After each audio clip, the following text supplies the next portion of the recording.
Millennials, balik lagi nih masih sama aku Putri Andrana dan Azhara masih. tentunya masih di Items Informasi ke teman-teman Millennials. Nah, seperti janji kita di segmen sebelumnya ya, kita balik lagi di segmen 3 masih membahas soal MotoGP.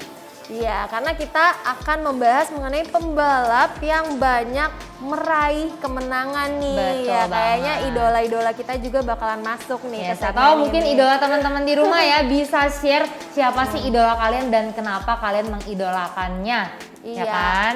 Nah, langsung saja nih. Jadi di sini ada 10 besar pembalap dengan jumlah kemenangan terbanyak di kelas 500 cc MotoGP pun.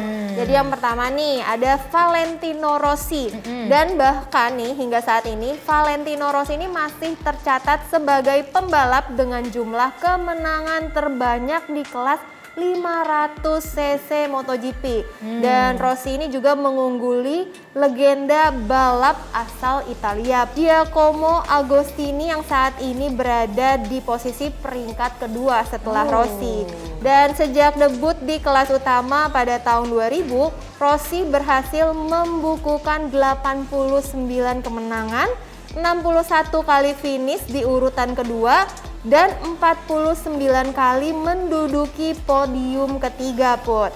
Dan yang terakhir nih, Valentino juga memenangi balapan MotoGP pada GP Belanda tahun 2017. Tapi nih yang kita sayangkan adalah pada akhir tahun ini, tepatnya Rossi ini akan pensiun, Put. Iya. Para Betul. fansnya ya jangan pada sedih, tapi mungkin kalau yang kangen bisa nonton lagi. Iya. Ya kan saat Rossi balapan ya di kemarin-kemarin. Betul. Terus selanjutnya ini masih ada lagi yaitu Giacomo Agostini. Ya kan, siapa sih yang nggak kenal, karena ini merupakan salah satu pembalap legend di MotoGP. Giacomo Agostini ini aktif membalap dari tahun 1964 hingga 1977 dan menyabet 8 gelar juara dunia di kelas 500 cc. Dan juga tercatat 68 kali memenangi balapan GP 500. Wow, keren banget ya. Betul, dan memang dia peringkat kedua ya setelah Rossi. Dan kemudian ada Marc Marquez. Jadi pada usia 28 tahun, pembalap asal Spanyol ini berhasil mengumpulkan total 57 kemenangan yang mengantarnya meraih 6 gelar juara dunia di kelas utama MotoGP.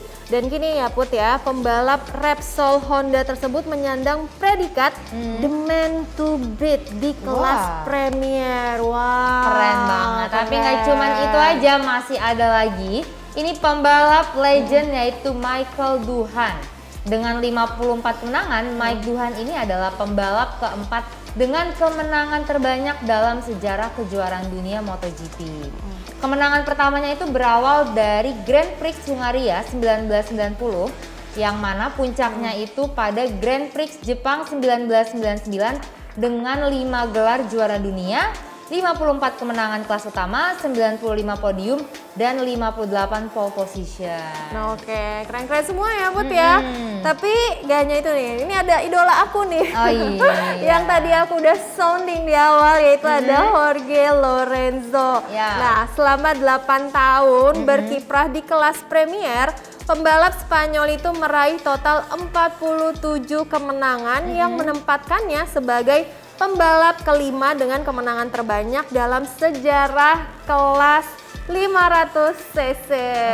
Nih ngomongin Lorenzo langsung senyum-senyum gini nih. Sampai sekarang masih ngefans Ganteng ya? banget, ngefans banget sih, Ini parah. kamu ngefans karena ganteng atau karena jagonya Ganteng coba? dan dia tuh dari kecil ya, jadi kayak ada video-videonya dia yang dari usia 2 tahun, 3 tahun itu memang dia suka memainkan motor ataupun mobil-mobil yang menggunakan mesin aki gitu loh.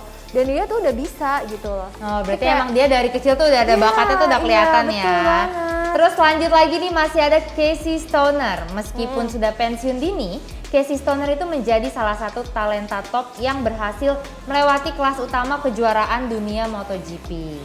Totalnya itu sudah ada 176 balapan yang sudah dilaluinya. Di mana ia berhasil mengumpulkan 2 gelar juara dunia pada tahun 2007 bersama Ducati dan 2011 bersama Honda. Oke, nah nggak sampai situ ya Put ya, masih ada lagi nih Mike Hellwood yang merupakan salah satu legenda sepeda motor di tahun 1940-an. Dan dalam balapannya nih di kejuaraan dunia ia memperoleh 76 kemenangan, Wow. 112 podium dan 9 gelar juara dunia, termasuk 37 kemenangan Put, dan juga ada 48 podium dan 4 gelar di 500 cc. Ini juga sebenarnya legend juga sih, nggak beda Iya. jauh ya sama Rossi. Betul, terus masih lanjut lagi di sini ada Dani Pedrosa. Dani Pedrosa ini memiliki total 31 kemenangan di kelas utama dengan total 54 di semua kelas, 112 podium kelas MotoGP, 49 pole position dan 3 gelar juara dunia. Meski menjadi raja tanpa mahkota, tanpa gelar juara dunia, Dani Pedrosa ini adalah seorang legenda, salah satu pembalap terbaik sepanjang masa. Setuju banget sih. Banget, setuju. Nah aku habis Lorenzo, yang kedua nih Pedrosa. Nah selanjutnya ada Eddie Lawson, dan Eddie Lawson ini menjadi salah satu legenda Yamaha berkat hasil yang ia kumpulkan selama 15 tahun di kejuaraan dunia MotoGP Put. Dan 4 gelar dalam kelas 500 cc pada tahun 1984, 1986, 1988, dan 1989, serta menjadi runner up pada tahun 1985. Dan yang ketiga nih pada tahun 1987, dan yang keempat pada tahun 1983 Put.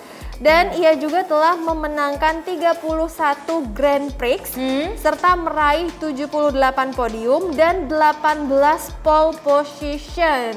Keren banget sih. Tapi nggak sampai situ aja, masih Betul. ada satu lagi nih yang terakhir, yaitu Kevin Swans, yaitu sang raja di era 80-an dan 90-an.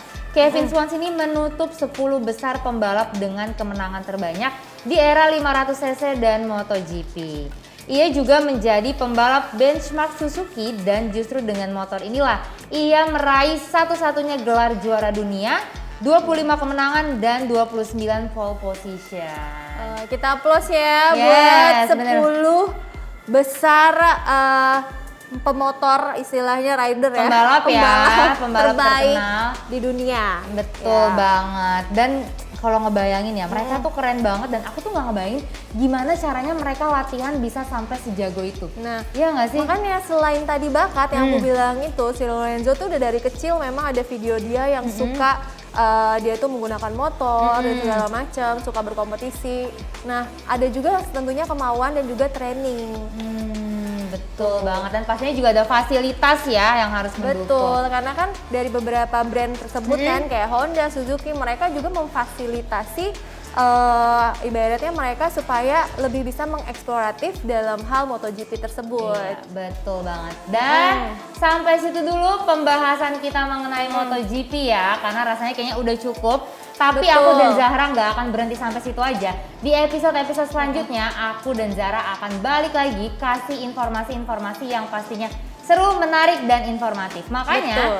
terus saksikan kita di Items Informasi ke teman-teman milenial hanya di Mata Milenial Indonesia TV, Matanya Indonesia. Bye-bye.